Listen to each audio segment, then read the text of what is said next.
Hey, Scott and Kieran here with Southwest Boxing Media in association with Brixton Street. We're delighted to be joined with one of boxing's rising stars, Henry Turner. Henry, how you doing, buddy? All good, thank you, mate. How are you? Yeah, not bad. I mean, thanks for giving us your time this evening, mate. And congrats on the win on the weekend, 5-0.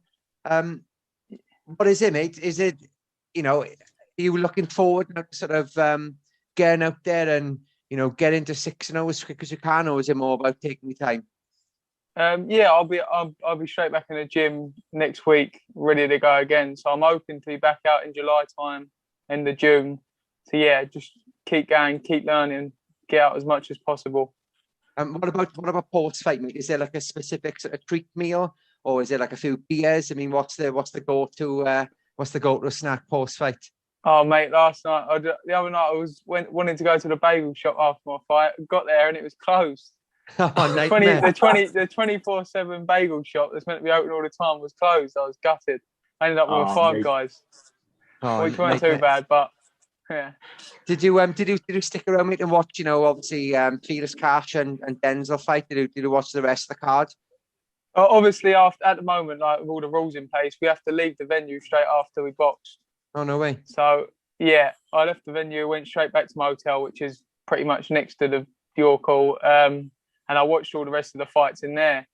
So, yeah, I did get to watch David Adelaide at one after me, I think, and Callum Johnson and Denzel Bentley. So, yeah.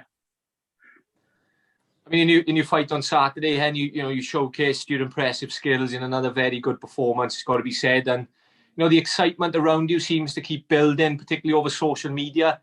Just wondering, is that something that bothers you, mate? Do you feel the pressure of that, or is it something that doesn't bother you at all? No, to be honest with you, I don't really feel the pressure. Obviously, I had a lot of experience as an amateur. I've fought all over the world. I've had a lot of support from quite a young age through the amateurs, and I've always had quite a bit of hype behind me. Even as an amateur, like a lot of people was impressed with me and always watched me. So it's not something that's really bothered me too much being on telly or anything. I've kind of just dealt with it. I suppose it's something you've just become accustomed to and pretty used to, as you said, mate. Yeah, exactly. Yeah, exactly. Is there sort of any more sort of fight news on the horizon? Have you never spoke to Frank? I mean, especially with sort of the current climate, boxers, I can imagine, just want to get out as much as they can and be as active as they can, don't they?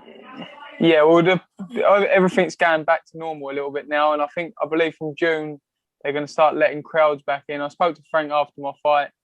He was very, very happy with the performance, and he said, we'll try and get you out as soon as possible. So hopefully either end of June, July, there'll be a nice big fight coming up and I can get on the undercard. Personally as well, mate, how much are you, buzzing and looking forward to being back in front of the crowds? I mean, it's been something that boxers have had to adapt to and adjust to, but I bet there's no buzz like being in front of the fans, mate, is it? No, my first couple of fights as a pro, like my first fight, I think I sold 400 tickets or something ridiculous, a lot of money's worth. And I had so much support in the copper box. Even I was one of the first fights on, and the half of the copper box was full. So yeah, it was unbelievable. And then I boxed in the York Hall on my second fight with a crowd, and obviously that's a smaller venue. And I sold a lot of tickets again, and it filled it up, and the atmosphere was unbelievable. And then obviously the COVID struck, and I had my other 3 fights behind closed doors. So I'm buzzing to be getting the crowds back. And hopefully this time round I've gained some more supporters and we'll be able to bring a few more people to the next fight. Yeah, definitely, mate. I mean, speaking of Frank, we mentioned Mr. Frank Warren there. I mean, a lot is made of promoters in boxing nowadays. And there's so many now in sort of awe of Eddie Hearn and the job he's doing with Matchroom. But just coming to you, tell us personally, I mean, how good is Frank to work with, mate? Well, Frank Warren ain't just my promoter, he manages me as well. So I'm one of few, I don't think he manages, there might be 1 or 2 others he might manage, but I'm one of few that he manages as well as promotes. So I've got a bit more of a closer relationship with him than a lot of the other fighters. Get to speak to him a little bit more. And obviously my coach, Al Smith's very close to him as well. So yeah, we've got a good relationship with Frank Warren. And it must be great as well. I mean, seeing and given the success he's had with so many British fighters and young talents like yourself in the past, it must be great. You must be fully confident, that he's gonna map out that road to success for you as well in your career. Yeah, exactly. I couldn't really ask to be in much better hands, to be honest, Joe. And I think I'll trust him with everything to get me to where I need to be at the right time. He'll give me the right fights and hopefully get me right to the top. Oh, wicked, mate.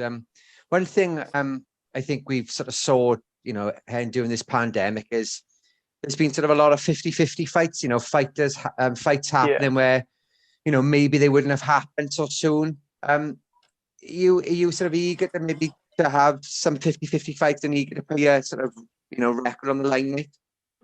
Whatever my coach and Frank ever thinks next, if they think I can take, like my last fight was a bit of a step up. He had won three, lost three, I think, and he come to have a good fight. So maybe I think they just step it up gradually each time. And then when they think the time's right to put me in there with a proper 50-50 fight, they will do. And hopefully I'll come straight out on top. I mean, obviously we saw, obviously Daniel Dubois, Anthony Yard, they both sort of come and stuck in there against, those tougher fights happening. I mean, is that something that plays on your mind, or you just, like you said, I think full trust in your team? Yeah, I've got full trust in my team. And they know their game. Alan Smith's been around the game a long time, and so has Frank. So I trust them with everything. But I think there has been a few fighters that probably have took fights a bit too early in their career, just because if they didn't take them fights, they wouldn't have got out, they wouldn't have boxed. So they've had to take them fights, which is unfortunate. But I've been very lucky to still be able to carry on with my learning fights early on in my career and get out on TV as well in a pandemic. So I'm very happy with that. I mean, I want to talk about your division. Do you have the super lightweight division? I mean, it's a great division, both on the world stage and domestically. And you've got the likes of Josh Taylor, obviously, right at the very top of the division.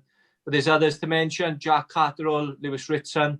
I mean, seeing these fighters, seeing these names, you must look at them and think, one day, I want to be in that position. I want to be where they are. Is there a fighter in particular in division, maybe a Josh Taylor, that you look at and you think, he's the mold and he's the fighter I need to look, at to be like one day?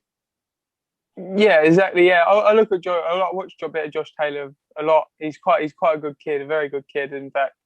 And one day I believe I could probably be just as good as him, if not better, and be at the top of the tree myself. So, yeah, in the future, if that fight's there, there'll probably be, when I get to the top, there'll probably be different champions or whatever. He might even be retired. Who knows? But yeah, whoever's at the top at the time and whoever I've got a box to get them titles, I will do. Do you think he beats, just quick prediction as well, then, from a fan's point of view, do you think he beats Ramirez in that fight we've got to look forward to?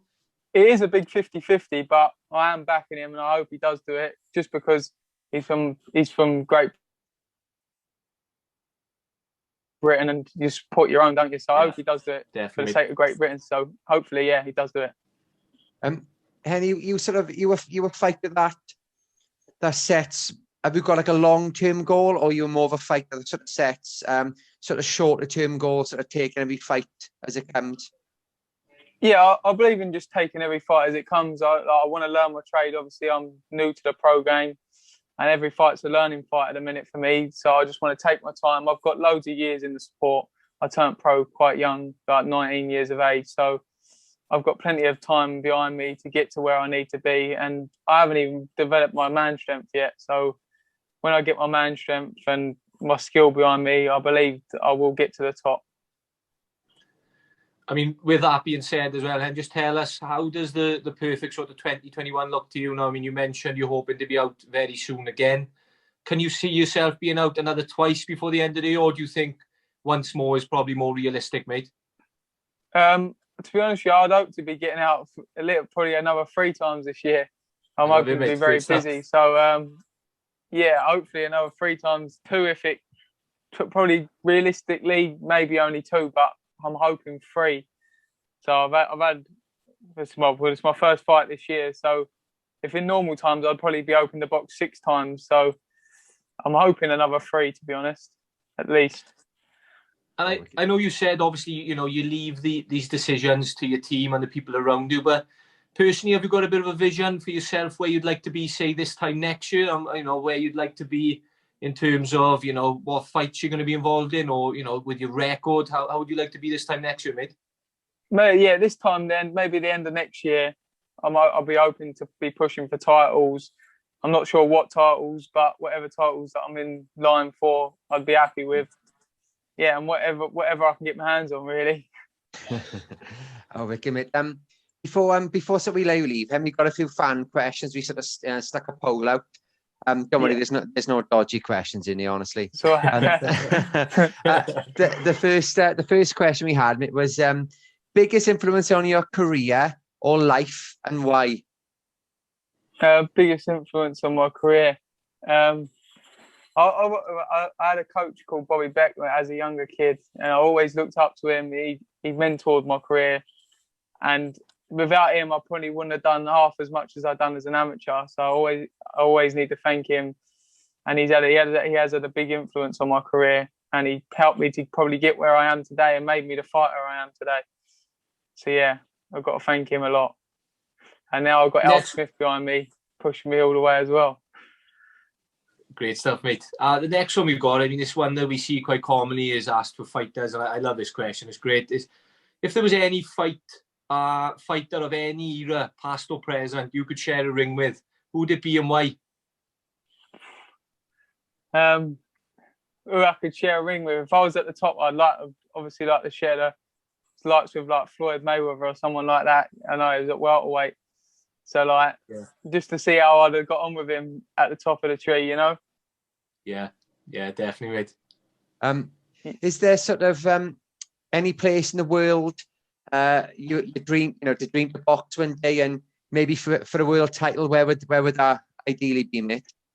I'd love to box out in America. I'd love to go out in America and like the likes of Saudi Arabia and things like that, all them big venues that massive fights happen at. I'd love to, like MGM Grand. It'd be unreal if I could box there one day. Oh, wicked, mate.